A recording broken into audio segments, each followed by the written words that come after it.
여호수아의 길 13번째 길갈에서 깨닫는 은혜라는 말씀의 제목으로 주의 말씀 함께 나눠보고자 합니다. 저희가 3개월 동안 여호수아의 말씀을 읽고 묵상하면서 그 안에서 하나님이 주시는 하늘의 메시지를 함께 나누고 있는데요, 약속의 땅을 향해 가는 낯설고 새로운 여정 가운데 이 백성을 이끌고 있는 그 앞에 서 있는 여호수아라는 인물이 대단한 인물 같다, 그의 역할에 대해서 굉장히 관심을 갖게 됩니다. 그런데 그렇게 여호수아를 전쟁 중 장수나 혼란의 시대, 이 세상의 난세 속에 영웅으로 생각하려고 하는 그 지점에서 저와 여러분이 지금까지 읽어온 여호수아의 말씀을 보면요, 실제로 여호수아는 조조, 여포, 관우, 전쟁을 치르는 영웅과 장수와는 다르게 영적인 지도자의 모습을 더 많이 비추고 있습니다. 신앙적인 영성과의 모습이 더 많이 나타나더라라는 것이죠. 오늘까지 읽은 말씀을 잘 보면 하나님의 약속의 땅 앞에 선 이스라엘 백성은요, 전쟁을 준비하거나 국경을 넘었을 때 일어날 그 싸움을 준비한다기보다는 오히려 예배를, 영적인 삶을 준비하는 모습을 더 많이 보여주고 있습니다. 40년 전 자신의 부모의 세대가 정탐꾼이 되어서 살펴봤던 하나님의 약속해 주신 그 땅에 여전히 거민과 견고한 성읍으로 서 있죠. 40년이 지났지만 동일하게 그 자녀의 세대들도요, 그 땅에 들어가려고 했더니 견고한 성읍이고요, 거민들이 있습니다. 들어가면 필패, 다 죽게 되는 것이 너무나 뻔합니다. 그런데 그 땅 앞에 선 이스라엘 백성들에게 하나님은 전쟁의 기술, 싸워서 이길 수 있는 능력을 알려주시지 않더라는 것이죠. 대신에 이렇게 말씀하십니다. 여호수아서 1장 6절에서 8절, 우리 화면을 보고 함께 읽도록 하겠습니다. 함께 읽겠습니다. 내가 그들의 조상에게 맹세하여 그들에게 주리라 한 땅을 이 백성에게 차지하게 하리라. 오직 강하고 극히 담대하여 나의 종 모세가 내게 명령한 그 율법을 다 지켜 행하고 내 입에서 떠나지 말게 하며 주야로 그것을 묵상하여 그 안에 기록된 대로 다 지켜 행하라. 그리하면 내 길이 평탄하게 될 것이며 내가 형통하리라. 내가 그들의 조상에게 맹세하여 내게 주리라 한 그 땅을 차지하기 위해서 무엇이라 말씀하십니까? 강하고 극히 담대하라. 너에게 칼과 창을 쥐어주겠다 라고 얘기하지 않으시죠. 그렇게 알려주시는 것이 맞지 않을까요? 그런데 그렇게 하지 않으십니다. 내가 내게 명령한 율법을 다 지켜 행하고 내 입에서 떠나지 말게 하며 주야로 묵상하고 그 기록된 대로 지켜 행하라 라고 하나님은 말씀하고 계십니다. 그리고 그 이후에 말씀하신 하나님의 명령도요, 같은 선상에 있는 하나님의 메시지가 있습니다.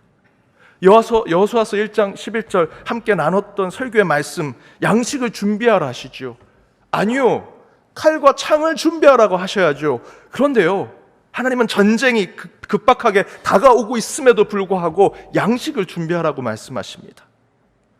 여호수아서 3장 5절에 전쟁이 곧 치러질지 모르는 그 급박한 상황 속에서 여호수아는 하나님이 대신 명령을 이렇게 합니다. 너희는 너희 자신을 성결하게 하라. 하나님의 기이한 일을 행하실 것이다. 무장하라, 행군하라, 전쟁을 준비하라가 아니라 성결하라, 거룩한 삶을 살라 라고 말씀하시더라는 것입니다. 그리고 아직 물이 콸콸콸 흐르는 요단 강물에 건장한 군사를 앞세우는 것이 맞을 텐데 하나님은 언약궤를 맨 제사장들을 앞에 세우시더라는 것이죠. 그리고 요단강 건너 약속의 땅에 들어갔습니다. 긴장과 불안감이 연속되는 그 상황 속에서 하나님은 그 백성들 가운데 그 땅을 차지할 수 있는 의욕에 앞선 지파들을 세워야 되는데 누구를 세우셨습니까? 르우벤, 갓, 므낫세 반지파를 세웠죠. 이미 땅 다 분배를 받은 요단 동평에 있는 그 지파들을 가장 앞에 세웠습니다. 그것은요, 이 전쟁이 땅 따먹기를 위한 경쟁과 투쟁과 싸움이 아닌 하나님의 뜻을 이루는 소명의 전쟁임을 깨닫게 하기 위함입니다. 곧 전쟁에 나설 필요가 없는 이 세 지파를 가장 앞에 세워서 공동체를 위해서는 내 이익과 내 혜택이 없을지라도 함께 희생하고 함께 섬기는 마음으로 거룩한 공공성을 책임지는 모습, 그 사명감은 나만 구원받는 것이 아니라 함께 구원받고자 하는 그 모습과 신앙을 보여주기 위해서 전혀 상관없는 르우벤, 갓, 므낫세 반지파를 가장 앞에 세우시더라는 것이죠. 이런 일련의 모습은 앞에 말씀드렸던 것처럼 땅을 점령하기 위한 전쟁의 준비라기보다는 거룩한 신앙적 의식을 준비하고 제사와 예배를 예비하는 모습을 보여주고 있습니다. 그리고 그 주제가요, 오늘 본문에서도 계속해서 연속됩니다. 그런데 오늘 본문은 이런 전쟁의 긴장감이 엄습해오는 상황 속에 하나님이 명령하신 것이 더욱더 이해와 납득이 되지 않는 명령을 하십니다. 이스라엘 자손들에게 할례를 행하라 말씀하십니다. 아직 이스라엘 백성들이 율법이 중요합니다. 유대인 하면 율법, 율법성, 율법화, 율법주의가 가득하지 않았던 그때, 그 바로 직전에 도리어 그때 너희들은 창을 쓸 수 있는, 칼을 쓸 수 있는 방법을 율법처럼 익혀라 라고 말씀하셔야 되는데, 다른 율법을 주세요. 할례를 행하라. 과거 너희 조상들이 했던 그 할례를 율법처럼 지키라 말씀하고 계시더라는 것입니다. 하나님께서 할례를 행하라는 것은 전쟁을 앞둔 이스라엘 백성들에겐 전혀 이해가 되지요. 더 힘을 내서 칼을 쥐고 전쟁을 준비하라 라고 말씀하셔야 되는데, 살점을 떼어놓으면요 전쟁할 수 없습니다. 움직일 수도 없고요, 오히려 전투력이 떨어지게 되죠. 싸울 의지가 더 밑으로 내려가게 됩니다. 그리고 오늘 본문에서는 이런 표현까지 나옵니다. 8절에 보면 할례를 받고 회복될 때까지 처소에 머물러 낫기를 기다려라. 이게 지금 전쟁하고 있는 군사들의 모습입니까? 이제 곧 막닥뜨리게 될 여리고성 앞에 전쟁을 준비해야 하는 이스라엘 백성들의 입장에서는요, 이 할례를 행한다는 것은 실제로 참으로 이해와 납득이 되지 않은 하나님의 명령입니다. 이와 똑같은 하나님께 명령을 받아 하나님께 도리어 원망과 호소를 했던 또 다른 사람이 있습니다. 엘리야 선지자. 우상 숭배로 가득한 세상 속에 그것을 도모하는 아합 왕 앞에 거짓 선지자들과 하늘에 비를 내리는 기우제를 함께 대결로 했죠. 그 가운데 여호와 하나님께서 바알과 아세라의 우상들과 서로 대결하십니다. 저 위에서 이 땅의 모든 것을 섭리하실 그 여호와 하나님께서 이 땅에 내려와 그 우상들과 대결하셨습니다. 여러분 아시는 대로 엘리야와 여호와를 섬기는 제사장들이 그 가운데 살아계신 하나님의 역사하심을 그곳에 보게 해서 하늘에 비를 받게 하지요. 하지만 도리어 아합 왕과 우상 숭배자들은요, 힘과 권력, 그들이 가지고 있는 칼과 창으로 선한 여호와의 백성들을 죽이지요. 말살시킵니다. 이에 엘리야가 하나님께 원망하며 호소하며 이렇게 얘기합니다. 로마서 11장 3절에 주님, 그들은 주님의 예언자들을 죽이고 주님의 제단을 헐어버렸습니다. 남은 것은 나 혼자밖에 없는데 그들은 이제 내 목숨까지 찾고 있습니다. 이제 끝입니다. 하나님, 분명히 하나님과 우상의 싸움 가운데 진실하신 하나님이 승리하셨는데 왜 우리가 여기서 이렇게 핍박받고 다 죽게 생겼습니다. 하나님의 역사하심이 하나도 나타나지 않게 돼버렸습니다. 어떻게 하시겠습니까? 라고 호소하고 있는 것이죠. 그러자 하나님께서 엘리야에게 이렇게 얘기하십니다. 로마서 11장 4절입니다. 새 번역으로 준비했습니다. 우리 함께 읽어보겠습니다. 그런데 하나님께서는 그에게 어떻게 대답하셨습니까? 내가 바알에게 무릎 꿇지 않은 사람 7,000명을 내 앞에 남겨두었다 하셨습니다. 저와 여러분이 볼 때는 납득이 되지 않아요. 이해가 되지 않습니다. 엘리야가 볼 때는 하나님이 도무지 이해가 되지 않는데 하나님께서 말씀하시죠. 너는 모르지만 그 바알에 무릎 꿇지 않은 7,000명을 내가 준비해놨다 말씀하시죠. 이 모든 상황을 보고요, 바울이요 이것을 이렇게 해석합니다. 로마서 11장 5절에서 6절입니다. 함께 읽어보겠습니다. 그런즉 이와 같이 지금도 은혜로 택하심을 따라 남은 자가 있느니라. 만일 은혜로 된 것이라면 행위로 말미암지 않음이니 그렇지 않으면 은혜가 은혜 되지 못하느니라. 이게 은혜라고 이야기합니다. 은혜. 도무지 이해가 되지 않은 상황 가운데서도 하나님은 우리가 생각하지 못한 것으로 역사하시고 섭리하시는 것, 그것이 은혜라고 바울은 설명하고 있습니다. 바울은요, 만일 은혜로 된 것이라면 행위로 되지 않을 것이다 라고 이야기합니다. 무슨 말입니까? 은혜는요, 인간이 가진 의지와 수고와 어떤 노력, 어떠한 여지와 가능성도 모두 배제시켜야 된다라는 것입니다. 은혜는 전적으로 하나님이 이루시는 것을 인정하는 것, 하나님이 개입하셔서 행하신 것을 100% 동의하는 것을 은혜라고 얘기합니다. 단 1%, 단 0.1%, 0.0001%라도 우리 인간이 가진 여지와 가능성을 인정하지 않겠다는 것, 동의하지 않겠다는 것, 그 가운데 은혜가 출발한다는 것이죠. 그 관점으로 하나님께서 이스라엘 백성들을 약속의 땅 앞에까지 이끄신 내용을 살펴본다면 하나님은 철저하게 이스라엘 백성들이 우리 여호수아가 삼국지에 나와 있는 조조와 여포와 제갈공명 같은 지혜와 능력과 야망과 그러한 싸움의 능력을 가진 자이기 때문에 여기까지 왔습니다 라는 것을 말하지 못하게 하시고 있어요. 또한 이스라엘 백성들 자신들이 준비한 탁월한 능력, 우리가 선민으로 똘똘 뭉쳐서 여기까지 온 것입니다 라는 생각 또한 다 내려놓게 하시더라는 것입니다. 그리고 자신들이 가진 지식과 판단, 선택과 그 결과 때문에 약속의 땅에 오게 된 것입니다 라는 생각을 철저히 내려놓고 포기하게 하기 위해 하나님은 오늘 본문까지도 도저히 이해와 납득이 되지 않은 하나님의 명령을 주시는 겁니다. 단 1%라도 이스라엘 백성들의 능력을 인정해서 그걸로 그 땅까지 오게 하셨다면 은혜가 아니죠. 철저하게 하나님은요, 단 1%, 0.0001%도 우리의 의지로 여기까지 오게 된 것을 못하게 막으십니다. 그 가운데 은혜를 깨닫게 하시죠. 내가 여기까지 온 것은 다 하나님의 은혜입니다. 그것을 깨닫게 하기 위해서 오늘 지금 본문까지 하나님께서 계속 이런 명령을 하시는 것입니다. 이스라엘 백성들이 길갈에 와서 자신들이 걸어왔던 길을 되돌아보고 우리가 어떻게 여기까지 왔지? 라고 생각할 때 이 모든 것 하나님의 은혜구나 라는 그 은혜를 고백하고자 한다면 그들이 겪었던 모든 과정의 해결과 극복은요, 오직 하나님의 섭리하신 하나님의 개입하심으로 이루어졌다라는 것을 고백하는 것, 그 가운데 우리의 신앙이 나타난다는 것이죠. 그러기 위해서는 이스라엘 백성은 전쟁 앞에서도 전쟁 준비가 아니라 말씀을 듣는 자리를 지켜야 했습니다. 풍랑을 만날 때도 풍랑에 맞설 싸울 준비를 하는 것이 아니라 주님 뜻대로 살기로 하는 순종의 모습, 그것을 보여줄 때 하나님께서 그 모든 것을 오직 하나님의 능력으로 극복하게 하시고 끝내 그 모든 것이 하나님의 은혜요, 하나님이 하셨습니다 라고 고백하게 만들더라라는 것이죠. 오늘 본문을 보면 언제 어디서 이 가나안 땅의 백성들이 이스라엘 백성들을 쳐들어올지 모르죠. 그들이 물론 친구가 될 수도 있습니다. 원수와 대적이 될 수도 있고요. 아무것도 모르는 그 긴장과 두려움 속에 하나님은 그들에게 명령하십니다. 부싯돌로 할례를 행하라.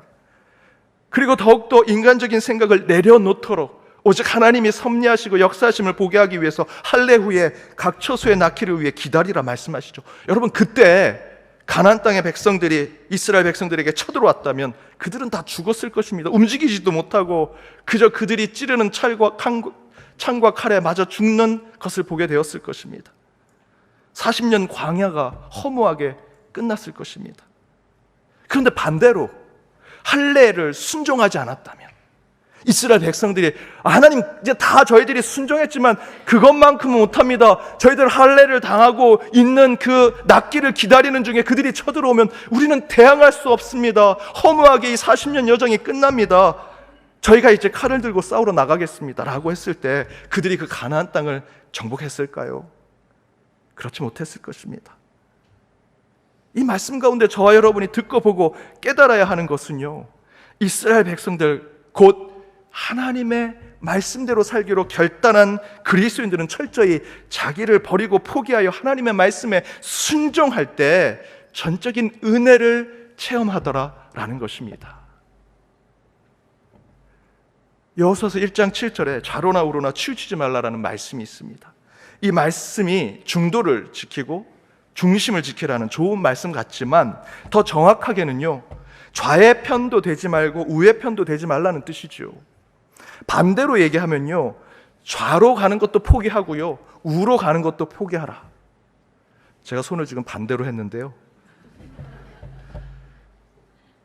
위 목사인 저는 어느 쪽에도 치우치지 아니고 늘 한 중심을 지키고 그 가운데 좌로나 우로나 치우치지 않으려고 노력합니다. 한쪽에 제가 간다면, 우쪽으로 간다면 그쪽의 지지와 응원을 받을 수, 좌쪽으로 간다면 그쪽의 지지와 응원을 받을 수 있지요. 하지만 저는 이 여호수아서 1장 7절의 말씀을 제 목회 철칙처럼 지킵니다. 그랬더니 일부 성도님들이 이렇게 얘기하십니다. 좌파 쪽에 계신 분들은 목사님 우파죠? 우파 쪽에 있는 분들은 목사님 좌파죠? 여러분, 제가 무슨 판지 그렇게 중요하십니까? 여호수아에게 좌로나 우로나 치우치지 말라는 것은 양쪽 모두에게 지지를 받고 응원을 받아라, 네가 중간에 서 있으면 양쪽에 너를 다 지지할 거야 라는 것이 아니고요, 양쪽으로 가는 것을 다 포기하라, 버리라 라는 뜻입니다. 그렇게 되면 양쪽에서 다 비난을 받더라고요. 양쪽에서 다 버림을 받는 것을 경험하게 됩니다. 그럼에도 불구하고 하나님의 말씀을 지켜 어느 쪽에도 치치지 않고 담대하게 그 중심을 지키고 나아갈 때 하나님께서 지켜주신다. 그것이 여호수아 1장 7절의 말씀이지요. 어느 쪽이든 좌로든 우로든 양쪽 모두를 포기하고 내려놓을 때 하나님이 길을 열어주시고요, 하나님이 우리의 편을 들어주시더라. 여러분, 그것을 체험할 때 그것이 은혜인 것입니다. 대체 하나님이 이 동그란 돌멩이를 만드셨다고 생각하십니까? 저는 아니라고 생각합니다. 하나님이 대부분 큰 바위를 이렇게 만드신 거고요, 각지고 삐뚤삐뚤 큰 덩어리의 돌멩이들만 처음에 만드셨을 것입니다. 그 이야기는 동그란 자갈이나 동그란 돌멩이는 모든 세월 속에서 부딪히고 깎이고 다듬어지면서 동그란 모양의 돌이 되었다라는 것이죠. 무슨 이야기를 하는 것일까? 여러분, 동그란 돌이 돼서 굴러가는 존재는요, 누군가 또는 타인, 상대방이 동그랗게 만들어 주었기 때문입니다. 동그란 자갈, 동그란 돌은요, 다른 누군가 외부로부터 자극을 받아서 그렇게 지음받은 존재라는 것이죠. 스스로 동그랗게 되는 것은 없습니다. 곧 자기의 모양, 자기의 모습, 자기의 뜻을 내려놓고 포기할 때 우리는 동글동글 모나지 않은 존재가 될 수 있다라는 것입니다. 그런데 바로 그 모습이 이스라엘 백성들이 출애굽에서부터 가나안 땅에 이를 때까지 그들의 여정을 쭉 회상해 보니 그들의 40년의 여정이 동글동글한 돌멩이로 되는 여정이었다라는 것이죠. 모나고 각져 있고 삐뚤삐뚤 연마되지 않은 돌멩이처럼 이스라엘 백성들이 40년 광야의 여정을 통해 모난 곳이 연마되고 깨어지고 떨어져 나가면서 각진 곳이 하나도 없는 동그란 돌멩이가 되어서 굴러갈 수 있는 존재가 되는 것, 여러분, 바로 그것이 은혜인데요, 오늘 이 할례를 받았던 길갈이란 장소의 뜻이요, 굴러간다라는 뜻입니다. 그들이 길갈에 와서 그들의 삶이 이렇게 굴러가는 은혜의 존재가 되었구나 라는 것을 깨닫게 된 것입니다. 거기서 도무지 이해가 되지 않은 할례를 행하라 하나님의 명령을 듣고도 우리가 또 깨어지고 모난 것이 연마될 것이 있는구나 라는 것을 깨닫게 된 곳, 은혜가 가득한 곳이 길갈이라는 것이죠. 사랑하는 여러분, 이처럼 이스라엘 백성들이요, 약속의 땅 앞 길갈에서 깨닫는 은혜는 자기를 죽이고 자기를 낮추고 자기를 버리고 자기를 내어놓을 때 하나님이 주시는 선물인 은혜를 보게 해주시더라는 것입니다.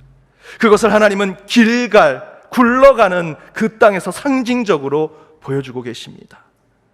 모나고 각진 인생을 사는 저와 여러분, 그렇게 내가 가진 삐죽한 끝으로 무엇인가 찔러보고 잘라보고 새롭게 만들려고 하면 무엇인가 해낼 수 있다라고 생각하시지요. 하지만 하나님은요, 우리를 그 하나님의 뜻에 맞춰 굴러가는 존재를 만들기 위해 저와 여러분의 모나고 각지고 거친 인생의 부분을 갈아내고 쳐내고 완전히 다른 모양으로 만들어주고 계신다. 그것이 저와 여러분의 신앙의 여정입니다. 그때 우리는 바로 그것이 하나님의 은혜임을 고백할 때 저와 여러분이 참된 그리스도인의 삶을 살아낼 수 있는 것이지요. 그것은 다른 것이 아닙니다. 나를 버리는 것, 내 힘을 빼는 것, 내가 아닌 하나님을 내세우는 인생을 사는 것. 여러분, 힘주고 있으면요, 절대로 부드럽게 굴러가지 않습니다. 오뚜기 아시죠? 동그란 거지만 그 오뚜기에 어느 한 곳에 오뚜기처럼 힘을 주고 있으면요, 그 오뚜기는 굴러가지 않습니다. 오뚜기 안에 힘주고 있는 것을 빼야만 동그란 그 공은 굴러갈 수 있죠. 저와 여러분도 그렇게 되어야 합니다. 고개가 뻣뻣하면요, 절대로 다른 사람들 앞에 고개 숙이지 않는 것, 내 옆에 있는 성도에게 내가 고개를 숙이지 않으면요, 하나님께 고개 숙이는 거 아무 의미가 없습니다. 내가 뭘 하려고 하면요, 절대로 하나님이 우리 안에 오셔서 하나님의 일을 하시지 않습니다. 따라서 여러분, 힘을 빼셔야 합니다. 그래야 은혜를 체험할 수 있고요, 고개를 숙여야 은혜를 받을 수 있는 것입니다. 내가 뭘 하려는 것은 전적으로 하나님께 맡겨야 그 가운데 하나님의 은혜와 복이 임하는 것이죠. 제가 미국 교회 개척하고 성도님들을 살피는 중에 두 분의 남자 성도님들이 교회에 잘 정착하지 못하신 분들이 계셨습니다. 하루는 그 두 분이 교회에서 식사를 하는데 옆에서 살짝 들어보니 두 분이 테니스를 치겠다고 서로 약속하시는 겁니다. 잘 됐다, 내가 이분들하고 좀 친해져서 교회에 잘 적응할 수 있도록 그렇게 만들어야겠다라고 생각하고, 저도 같이 테니스 쳐요 집사님 하고 테니스 치러 갔습니다. 제가 테니스를 좀 치느냐, 그때까지는 저는 테니스 라켓을 잡아본 적이 없습니다. 그냥 그분들 교회 잘 정착하고 어떻게 하면 복음 잘 전해질 수 있을까, 그냥 제 안에 영적인 의욕이 앞서서 저도 테니스 쳐요. 그리고 갔더니 제가 테니스 하나도 못 친다고 하니까 막 저한테 뭐라고 하시면서 그때부터 그분들이 저를 테니스를 가르쳐 주셨습니다. 그래서 그 두 분은 원래 평생 새벽기도 안 나오시는 분들인데 테니스 치려고 두 분이 새벽기도 왔고요, 저는 또 그분들과 새벽기도 끝나면 같이 테니스장 가서 제가 레슨을 받았습니다. 레슨을 받으면서 제가 가장 많이 들었던 말이, 목사님은 우리 보러 겸손하라, 힘 빼라 얘기하면서 테니스 칠 때 보면 목사님이 힘이 제일 많이 들어가, 목사님 힘 빼요, 힘 빼 라는 얘기를 제일 많이 들었습니다. 여러분, 저는 그때 새벽 말씀을 준비하는 것만큼이나 테니스 치면서 신앙의 진리를 많이 깨달았습니다. 목사가 말로만 교만하지 말라, 겸손하라, 힘을 빼라 하면서 정작 목사인 내 인생은 힘이 많이 너무나 들어가 있구나. 여러분, 테니스를 칠 때 힘을 빼고 치라는 것, 그것은요 다른 것이 아닙니다. 이 테니스 라켓에 줄이 있는데 그 줄에 공이 맞아서 반동이 돼서 코트로 반대편 코트로 넘어가는 건데, 힘을 주고 있는 사람들은요 그 공을 내가 때리려고 합니다. 내가 저기다 쳐야지 하고 세게 치면요, 희한하게도 공이 하늘로 날아갑니다. 내가 치려는 곳에 안 가더라고요. 내가 뭘 하려고 하면 공이 제대로 가지 않습니다. 그 라켓이 공에 맞춰서 자연스럽게 공이 흘러가도록 만드는 것, 내가 힘을 빼야 공이 원하는 대로 가더라는 것이죠. 여러분, 진리는요 이 운동에 있는 것만 있는 것이 아닙니다. 이 진리는 저와 여러분의 인생, 우리 신앙에도 독연하게 적용될 수 있죠. 우리도 힘을 빼지 않으면요 절대로 우리를 이끄시는 하나님의 뜻대로 살아갈 수 없습니다. 나를 버리지 않으면 성령께서 우리 안에 선하시고 착하신 일을 행할 수 없다라는 것입니다. 내가 나를 포기하지 않으면 주님이 나를 이끄시고 주관할 자리를 우리가 내어드릴 수 없다라는 것이죠. 따라서 여러분, 저와 여러분 힘을 빼셔야 합니다. 여러분의 의지, 여러분의 생각, 여러분의 힘과 능력을 내려놓고 포기해야만 100% 일하시는 하나님의 역사심을 우리 안에서 체험할 수 있다라는 것이죠. 여러분, 그것이 은혜입니다. 그때 하나님은 친히 하나님 앞에 모든 것을 순종했던 이스라엘 백성들에게 굴러가게 하는 은혜를 주셨던 것처럼 저와 여러분에게도 분명히 그러한 길갈의 은혜를 허락해 주시리라 믿습니다. 그 은혜 하나님이 오늘도 또한 내일도 저와 여러분에게 임재하셔서 오늘 말씀의 길갈처럼 어디든 형통하게 굴러가는 은혜를 체험하는 저와 여러분, 우리 연동의 모든 권속들 되시길 주님의 이름으로 축복합니다.